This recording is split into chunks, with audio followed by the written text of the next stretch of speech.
और बड़ी खबर इस वक्त सामने आ रही है। उपराष्ट्रपति वेंकैया नायडू का जो अकाउंट अनवेरिफाइड कर दिया गया था उसे वापस बहाल कर दिया गया है। ये बड़ी जानकारी इस वक्त मिलती हुई। देखिए जिस तरीके से रिपब्लिक भारत ने इस खबर को दिखाया और उस खबर का ये बड़ा असर नजर आ रहा है। उपराष्ट्रपति वेंकैया नायडू का ट्विटर अकाउंट का ब्लू टिक वापस बहाल कर दिया गया है।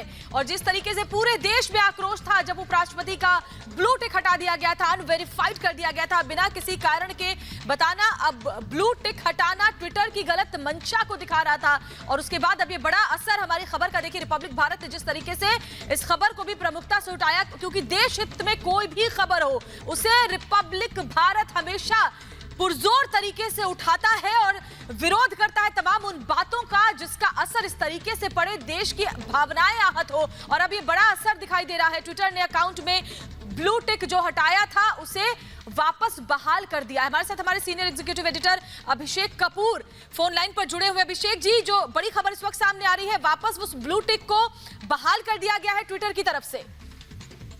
देखिए ये सिद्ध करता है कि ट्विटर जो है अपनी मनमानी करके बचना चाह रहा था, पर क्योंकि एक माहौल बना, खबर बनी और उनको लगा कि ये गलत हो गया है तो उन्होंने तुरंत उसको अपना कदम वापस लिया है। अभी भी ट्विटर को ये समझाना तो पड़ेगा और सबके सामने रखना पड़ेगा कि क्यों ऐसा होता है कि कुछ ट्रांसपेरेंट पॉलिसी नहीं है कि कब ब्लू टिक होना चाहिए, कब नहीं होना चाहिए।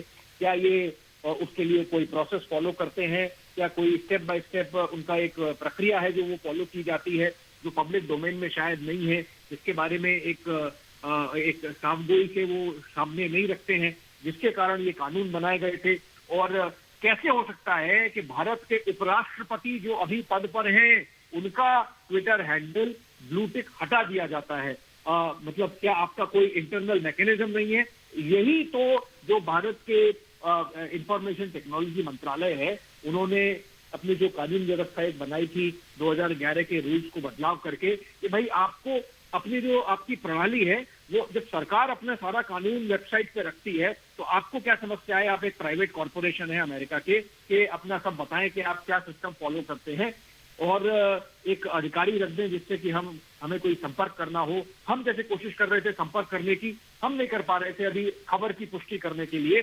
तो अब ये जो वापस ब्लू टिक आया है उससे एक बात तो पता चलती है कि ट्विटर में भी महकमे में उनके कहीं उन्होंने इस बात को समझा कि गलती हो गई है, पर क्यों गलती हुई उसका आपने किस तरह से निराकरण किया, क्या उसका प्रक्रिया थी, किस तरह से आपने फीडबैक लिया, ये सब बातें हैं कि मेरे ख्याल से ट्विटर को सबके सामने रखनी चाहिए और एक अपनी वेबसाइट पे रखें या जो भारत सरकार ने नियमावली बनाई है उसके हिसाब से रखें।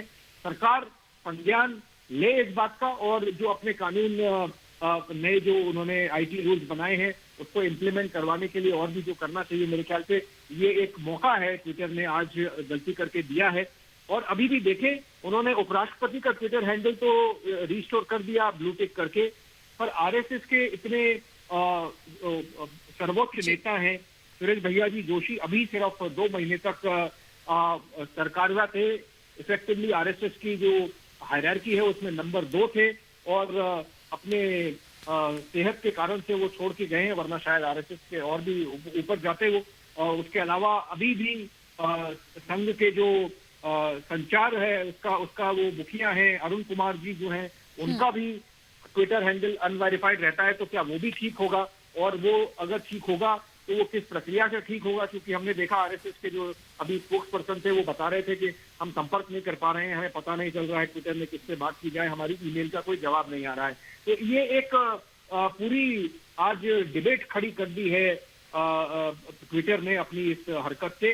भले ही उन्होंने एक कदम पीछे हटाया है वेंकैया नायडू जी जो भारत के उपराष्ट्रपति हैं उनके केस में, पर बाकी जो है उसके कदम जो उठाए उन्होंने आरएसएस के जो सर्वोच्च नेता हैं उन लोगों के साथ, उसके कॉन्टेक्स्ट में ये एक डिबेट तो रहेगी कि ट्विटर किस तरह से काम करता है, क्या मोटिवेशन है, क्या एजेंडा है। हमने देखा किस तरह से आरएसएस के स्पोक्स पर्सन कह रहे थे कि जनरली उनको थोड़ी तकलीफ होती है ट्विटर पे अपना बात रखने में या कुछ करने में। हमने देखा किस तरह से सरकार के जो पार्टी है रूलिंग पार्टी बीजेपी, उसके जो स्पोक्स पर्सन है संबित पात्रा, उनके ट्वीट तक को एक खोखे में डाल दिया था कि भाई ये विश्वास करने जैसा नहीं है। हमने देखा और भी कई राष्ट्रों में समस्या हो रही है। नाइजीरिया में कल रात को ही ट्विटर को सस्पेंड कर दिया गया है, क्योंकि ट्विटर ने उनके राष्ट्रपति का ही ट्विटर हैंडल जो है सस्पेंड कर दिया था, ब्लॉक कर दिया था। तो इस तरह की खबरें आती हैं।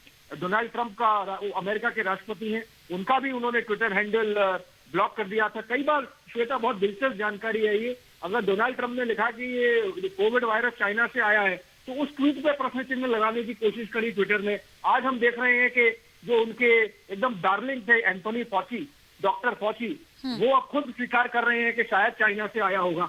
तो मेरे ख्याल से ट्विटर जो है उसको अपने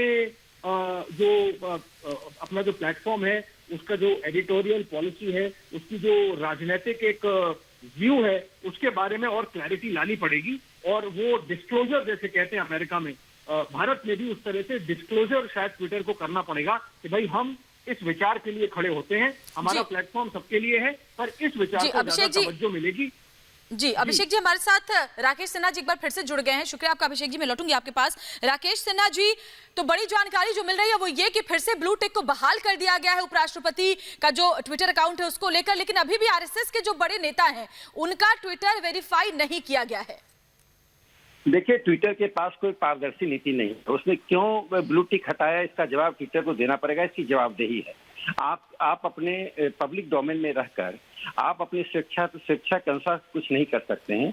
आपको एक नीति घोषित करनी पड़ेगी, किस आधार पर ब्लू टिक आप हटाए थे, और ट्विटर को देश से माफी मांगनी पड़ेगी। संघ के जिन नेताओं के ब्लू टिक को हटाया गया उसे वापस करना पड़ेगा, अन्यथा यह माना जाएगा कि ट्विटर एक जानबूझकर भारत में उत्तेजना पैदा कर रहा है, माहौल खराब करने की कोशिश कर रहा है। ट्विटर जिसकी घोषणा करता है कि सद्भाव रहना चाहिए, वास्तव में ट्विटर भारत में सद्भाव को समाप्त करने के लिए पूरी कोशिश कर रहा है। भारत को डिवाइड करना चाह रहा है, वैचारिक रूप से और राजनीतिक रूप से।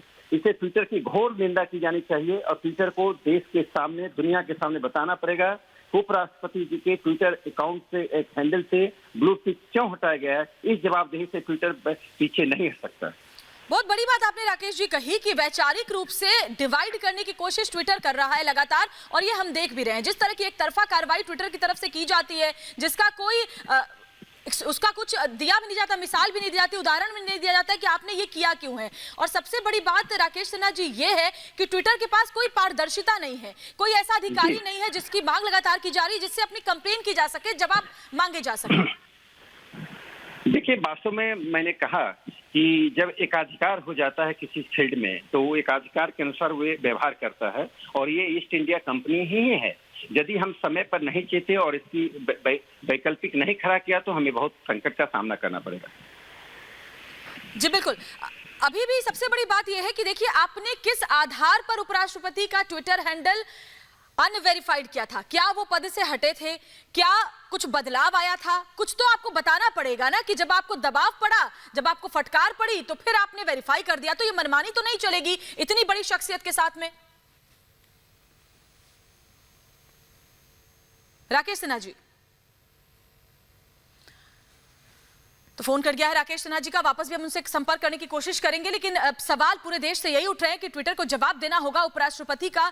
जिस तरीके से अकाउंट अनवेरिफाइड किया गया और उसके बाद जब देखा कि पूरे देश से विरोध की आवाज उठने लगी है, तो ट्विटर ने फटाफट बैकफुट पर जाते हुए उसे वेरीफाई कर दिया। लेकिन सवाल तो अभी भी खड़े हो रहे हैं कि आखिर किस आधार पर, क्या जवाब है आपके पास कि आपकी कोई जवाबदेही नहीं बनती कि आपने किस आधार पर अनवेरीफाई किया उपराष्ट्रपति वेंकैया नायडू का ट्विटर अकाउंट। और देखिए, बाकी जो आरएसएस के तमाम बड़े लीडर्स हैं उनका भी ट्विटर अकाउंट अनवेरीफाई कर दिया गया। इसका मतलब है एक सोच की तरफ आप आगे बढ़ रहे हैं, आप जानबूझकर उन लोगों को टारगेट कर रहे हैं जो देश हित में बात करते हैं। आपकी जो सोच है वो पूरी तरीके से एक तरफा है। जो हालिया कार्रवाई आपकी नजर आई है और साथ ही जो अभी भी आप कर रहे हैं, तो इस पर जवाब ट्विटर को देना होगा। तो आखिर ट्विटर ने ये अनवेरीफाइड साजिश क्यों की? आखिर ट्विटर ने इस तरीके का कदम क्यों उठाया? ये तमाम सवाल हैं जिसके जवाब ट्विटर को देने चाहिए। और बड़ी खबर ये कि उपराष्ट्रपति वेंकैया नायडू के ट्विटर हैंडल को पहले अनवेरिफाइड किया गया और उसके बाद वेरीफाइड कर दिया गया, क्योंकि देश में जिस तरीके से खबर उठने लगी, आवाज उठने लगी, ट्विटर पर भी लोगों ने इसको लेकर विरोध जताया, रिपब्लिक भारत ने भी इस खबर को प्रमुखता से उठाया और उसके बाद देखिए सरकार की भी नाराजगी इसमें नजर आई। उसके बाद ट्विटर ने वेरीफाई कर दिया है उपराष्ट्रपति वेंकैया नायडू का अकाउंट, ब्लू टिक लगा दिया है। लेकिन ये खेल क्यों, ये साजिश क्यों, वो भी देश के दूसरे नागरिक के लिए? देश के उपराष्ट्रपति को क्या आप नहीं जानते? क्या देश के उपराष्ट्रपति पद में कोई बदलाव आया था? आखिर आपने किस आधार पर ब्लू टिक हटाया? इस बात का जवाब ट्विटर को देना चाहिए। आज सुबह ट्विटर ने अनवेरिफाइड कर दिया उपराष्ट्रपति वेंकैया नायडू के अकाउंट को और उसके बाद जब नाराजगी जाहिर की गई सरकार की तरफ से, आईटी मंत्रालय की तरफ से, साथ ही पूरे देश के लोगों ने अपनी आवाज बुलंद की, रिपब्लिक भारत ने इस खबर को प्रमुखता से उठाया और कड़ी आपत्ति जताई। उसके बाद अब आप देखिए किस तरीके से उपराष्ट्रपति का हैंडल ब्लू टिक वापस कर दिया गया है। लेकिन अभी भी आरएसएस के बड़े नेताओं के जो ट्विटर हैंडल हैं उन्हें वेरीफाई नहीं किया गया, उन्हें अनवेरिफाइड कर दिया गया है। और अनवेरिफाइड करने का कारण क्या है? ट्विटर इसकी जानकारी नहीं दे रहा है। तो ये बड़ी खबर, बड़ी जानकारी इस वक्त। तो ट्विटर की तरफ से अभी तक कुछ भी जवाब नहीं दिया गया इसको लेकर के। खबर यह भी मिल रही है कि आईटी मंत्रालय ने भी इसको लेकर के सख्त नाराजगी जताई थी। उपराष्ट्रपति के अकाउंट को आखिर क्यों अनवेरिफाइड किया गया, इसका जवाब ट्विटर से मांगा जा रहा है। ट्विटर से जो विवाद है वो लगातार थमने का नाम नहीं ले रहा। पिछले काफी वक्त से ट्विटर अपनी मनमानी पर अड़ा हुआ है। एक तरफा